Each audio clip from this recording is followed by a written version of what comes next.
Hey, this is Robin. Thanks for joining me in launching No One Returns from the Enchanted Forest. It is my author illustrator graphic novel debut, and I can't believe it's really real. I mean, I can because I have it in my hands right now, which is very exciting. I mostly can't believe I got to keep that whole title because it's an entire sentence, and I love it. I hope that that title fills you with wonder and a little bit of dread because they go so very well together. Let's begin. No one returns from the Enchanted Forest. Chapter 1: The Goblin City. The trouble with wishes is that sometimes they don't come true. Worries, on the other hand, always seem to come to fruition one way or another. Everything changed 3 days before midsummer, a time when we goblins should have had nothing to worry about but decorating for the festival and deciding on our firefly wishes. Well, except for this goblin. Pella! I worry about everything all the time. My yarn, how could you? Such a mess. It was all organized by project. But especially before the festival. I was just decorating for the festival. It's fun. You should try it. Fun? I can't work with my yarn in my house like this. Well, it's my house too. We have to share, remember? What if I couldn't finish my gift for Pella in time? What if it rained on the surface? Uh-oh. Think she has bigger things to worry about than that. Everything is rumbling. That does not look good. What if something terrible happened? And of course, sure looks like something terrible is happening. Another earthquake? As they say, the Earth Queen must be angry. 'Cause I sure am. What if the house collapsed and we got trapped in your decorations? Well, it didn't, and we didn't. Not this time, but what about next time? These quakes have been getting worse and worse. Pfft, they're no big deal. Bix just worries too much, huh, Winky? Well, Bix is a little sister who always does things that worry her. Bix, Pella, are you two all right? Thank goodness. Bix, as head of household, you're needed in the city circle. They just called an emergency council meeting. Hurry. I'll be right there, Auntie. You stay here and clean up, Pella. No way, I want to go too. You heard, Auntie. It's for grown-ups. You're only 5 years older than me. Pella, wait, it might be dangerous out there. It looks like it kind of is. Pella, get back here. Whoa, Pella, slow down. And then there's all of this discussion happening around them. Over here on the left, we have this family who's being welcomed into somebody else's home. They say, thank you for welcoming us into your home. And then this bearded goblin says, we're just glad you're okay. The Earth Queen must be angry to send us such a quake. Oh, hush, that's just old nonsense. You'll scare the children. I'm not scared. So many new cracks. Our repairs can't catch up with the new damage. Great, a skylight we didn't need. What are we gonna do? Then Bix finally spies Pella in the crowd. There you are. Ooh, she's run up to this big mural. Ugh, there's a big ugly crack. The mural is ruined now. You mean more ruined. Hey, my drawing improved it. There's her very good drawing of herself. And Winky. My fellow goblins, we convene this meeting with heavy hearts. The Earth Queen must be very angry, as they say. The quakes have been more violent and more frequent. The next one might bring our beloved cavern down upon us. I didn't realize it had gotten so bad. Aren't the repairs working? What can we do? I don't want anyone to die in a collapse. We're going to evacuate immediately. To where? This is an island. We don't have the great ships of our ancestors anymore, and where do we go on the surface? Not the forest. Oh, of course not. That would be more dangerous than staying here. No one returns from the Enchanted Forest. There's only one way to go, up into the mountains to the north, between the forest and the sea. To leave our entire history. The mountains are so exposed. To leave everything we've built. We don't even know what's out there. You'd rather wait around and get smushed? We're goblins. We trust our wits and our luck. True, Councilwoman. After all, it was luck that our ancestors saw the glow of the fireflies at midsummer, and once sighted, it was their wits they used to steer the ships to this island. Everybody's gathered around the mural that Pella sort of defaced a portion of. This part looks fine, though. So when do we leave? Right after the festival? I said immediately. You should be packed up and ready to leave by this time tomorrow, young lady. This is an evacuation, not a vacation. Oh, pity, but the Midsummer Festival must be cancelled this year. We hope to be deep in the mountains by the time. What? You can't cancel the festival. It's the only fun thing we do all year. What about the cakes and the dancing and the wishes? Just because you're the elders, you're so wise? This is unfair, a total travesty. Why should we do what you say? Adults don't understand anything. Bix, we need you to do a better job of keeping your rambunctious little sister in line during this trying time. I'm sorry about this, elders. I'm sorry, everyone. We'll go home and start packing. Let me go. I want to give the council a piece of my mind. You heard them. I don't want to go either. Anything could happen in the mountains. But there's no other option. You might as well shout at the Earth Queen for all the good that would do. Good idea. I want to give her a piece of my mind, too. Why has no one ever thought of that before? Because the Earth Queen isn't real. It's just a thing we say when there's a quake because we don't have anyone else to blame. Nuh-uh, there is an Earth Queen. A bajillion years ago, during the first ever earthquake, a lady came running out of the Enchanted Forest and said, "Beware, the Earth Queen is angry." Then she turned to stone. She's still there at the edge of the field. You mean the statue? And Pella, that's just a story. Yeah, a true story. And what about that creepy tower you can see sticking up out of the forest, huh? It's her lair. It's just a weird rock. But even if it were her lair, you can't go there, remember? No one returns in the Enchanted Forest. I know. So drop it, okay? We have enough to worry about. You always have enough to worry about. Hush up and go to sleep. You have to help me pack tomorrow. There's so much to do. What did Pella know, anyway? After all, the only reason she never had to worry about anything was that I did it for her. But for all my worrying, I missed something important. I thought Pella would forget all about the festival, her anger, and her silly ideas. I didn't realize how far she would go. Goodbye, boring goblins. Goodbye, boring Goblin City. Goodbye, Stone Lady. So, Winky, no one returns from the Enchanted Forest, huh? We'll see about that. Good morning. Pella? My head was crowded with what-ifs. Have you seen my sister? Nope, haven't seen her since that scene at the meeting yesterday. What if she was hurt? Has Pella been here in first aid? I haven't seen her, thank goodness. Did Pella do that? Not this time. I haven't seen her all morning, actually. What if she was making trouble? What if it was all my fault? But the voice that shouted over everything else was hers. Give her a piece of my mind. Pix looks around.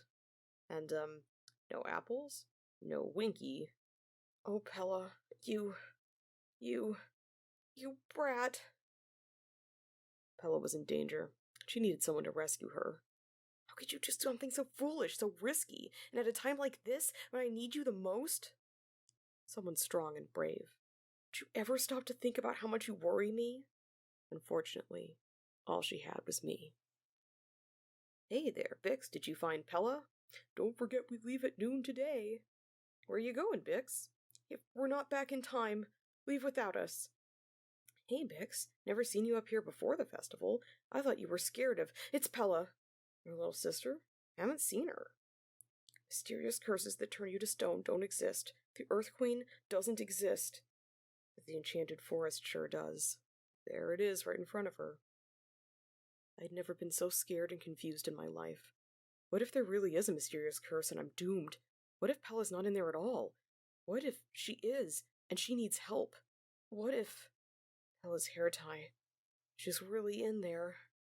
Well, what are you doing? You can't go in there. Don't you know that no one returns? I know! But I have to try to find her.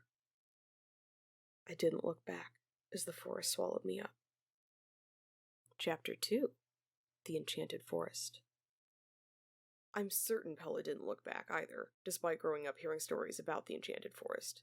The strange beasts, the hidden traps, and the mysterious curse that meant you'd never return from its clutches. The Enchanted Forest is fun. All the other goblins are just wimps. It's very Pella. There she is, just traipsing across that pretty terrifying root bridge. Hey, you smug in your tower, thinking you're safe because no one believes you exist. I'm coming for you. It's like so far off in the distance. Despite my insistence that the Earth Queen didn't exist, I imagined the forest full of standing stones that had once been goblins who foolishly dared to enter. Look at that, almost done. No one can tell me to go to bed. Not until I feel like it. I guess she feels like it, right? But the truth is, we didn't really know anything about the Enchanted Forest, and the unknown is more fearsome than any danger you can name. I wasn't ready to meet the unknown, but I was prepared for a few days of searching. And more important, I had a plan for finding our way back once we were reunited. Yarn looks soft and fluffy, but it's really very strong and useful. I personally felt less than strong and not at all useful in that treacherous place.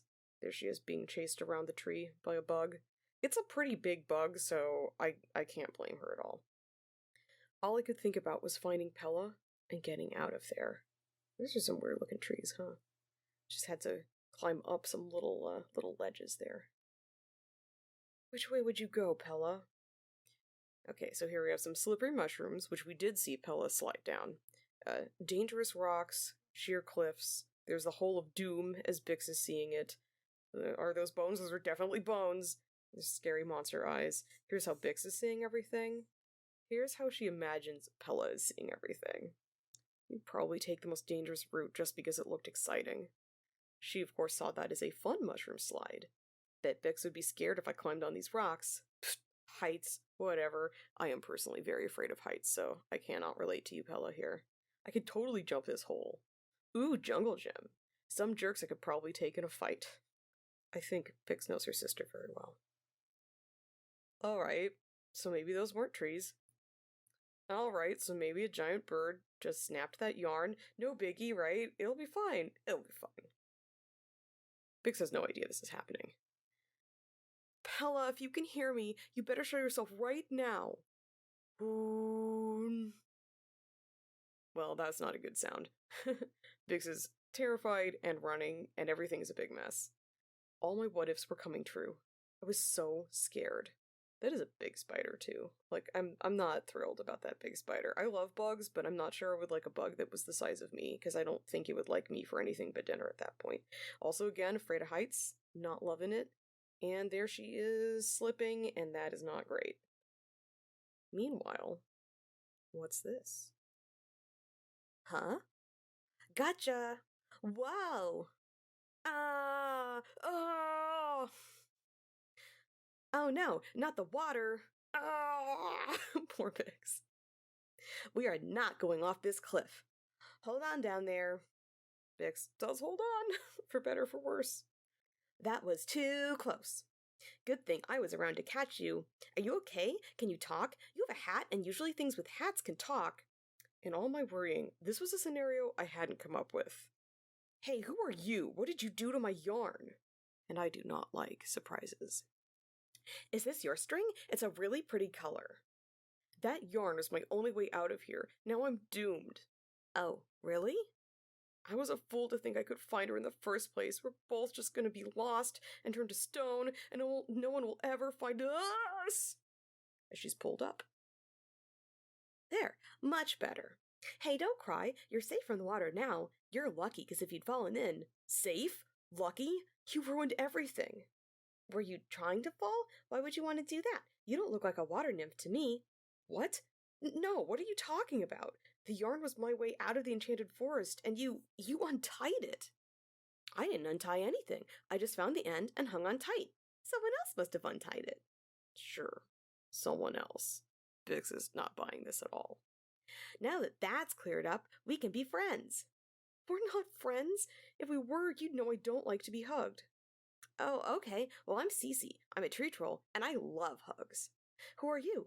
Where do you come from? What are you doing here? I've never seen anyone like you before. You're definitely not a nymph. I had more important things to attend to than the rude stranger. Those look like the apples from our fruit bowl at home. I've got to get over there if I follow those cores. But it's so much safer over here. That doesn't matter. I have to try and save Pella. Who's Pella?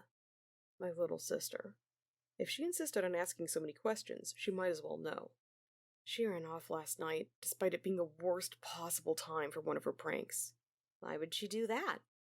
The earthquakes. We have to evacuate our city, and instead of packing, she wants to fight a fairy tale. Oh, earthquakes are scary, almost as scary as water. Your sister sounds very brave. I think I like her already. She's foolish and irresponsible and a total brat who doesn't listen to me. I told her it was impossible. But she's here all by herself, and I have to find her before something else does. Little did I know. Let me go, I have stuff to do. Remember those shadows that were encroaching on her as she slept? Yeah. Also, we might remember some, stones that opened their eyes and looked up. We've met them now. I don't have time for this. She kicks her. Ow, my foot! Who do you think you are? You're big jerks. I bet everyone in the Enchanted Forest is a big jerk, and the Earth Queen is the biggest jerk of them all. Now, don't say things like that about our mistress. It hurts her feelings. And when she's upset, you never know how bad her tantrum's going to be. Wait, you know her? Of course. We're two of her trusty stone nymph guards. We keep an eye on the forest and bring her anything suspicious. Like you. Well, in that case...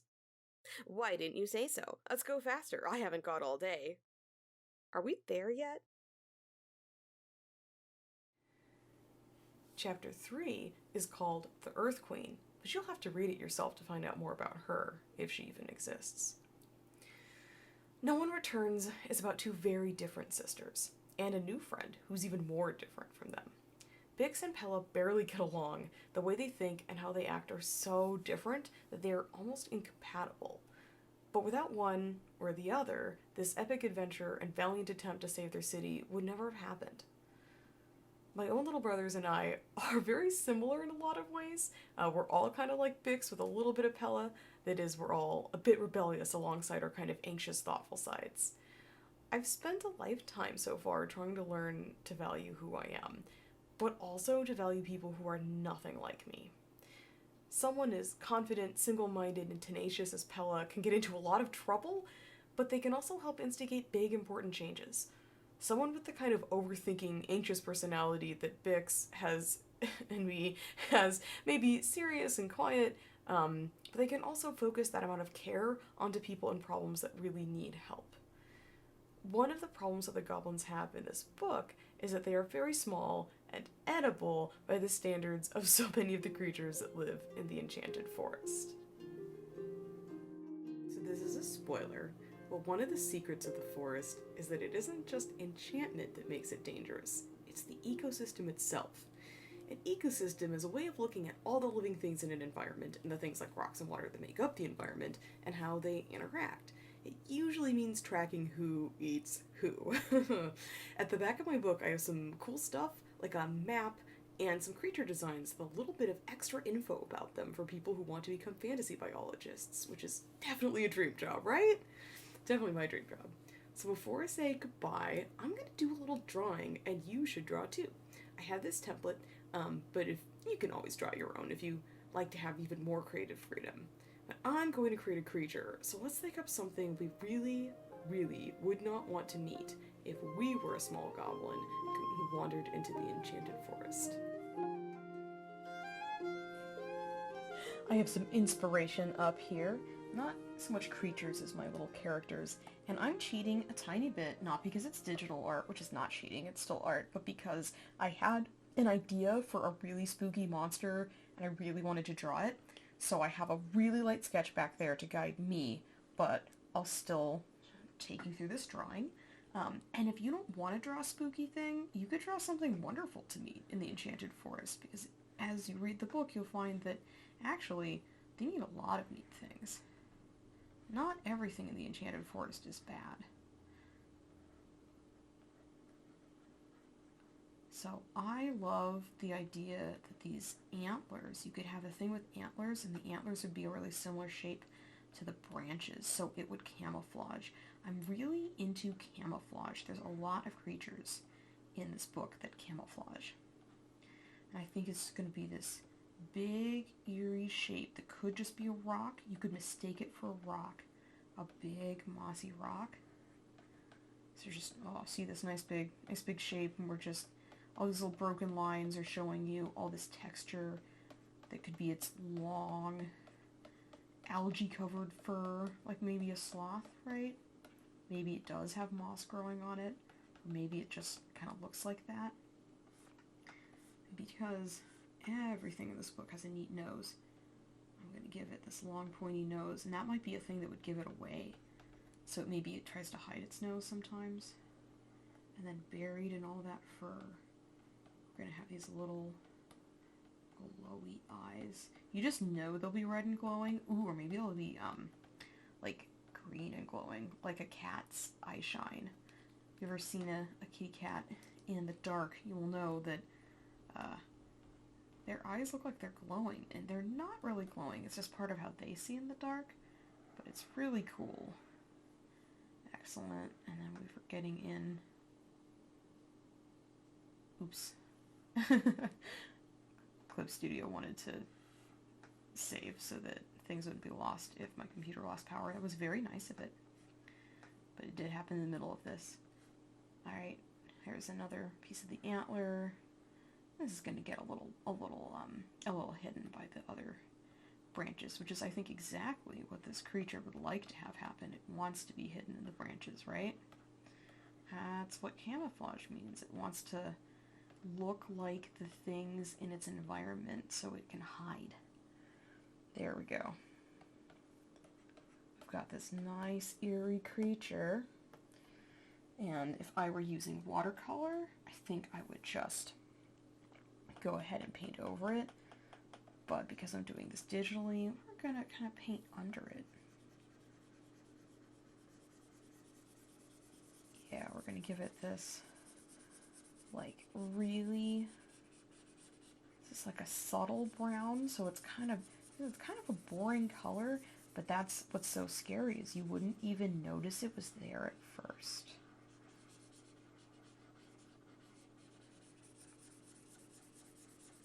I'm a really messy colorer. And I'm gonna get a nice little mossy green going in here. I think we'll add little bits of moss to it. Do we like that?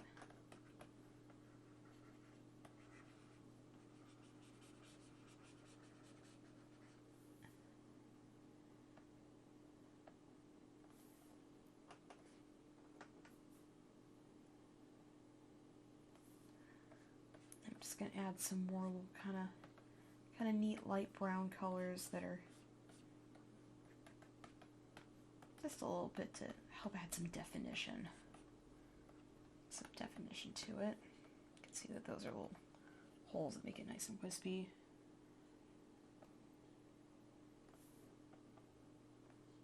And terrible glowing green eyes. So here's my new creature. It camouflages with all the other leaves and rocks and things, and you won't even know it's there until it gets you. I don't even know how it gets you because it's so enigmatic.